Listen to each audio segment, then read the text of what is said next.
Está com aquela tosse de cachorro e não sabe mais o que fazer? Nós temos a solução para você. Chá de alho com limão. Você vai precisar de 2 dentes de alho, um limão e uma xícara de chá de água.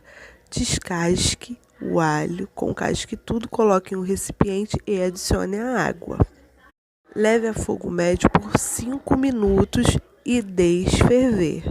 Logo após, amasse todo o alho e deixe descansar até que esfrie um pouquinho.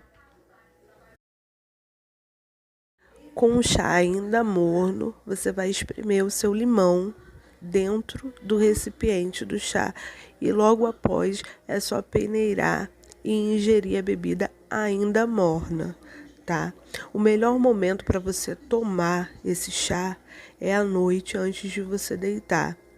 Espero ter ajudado.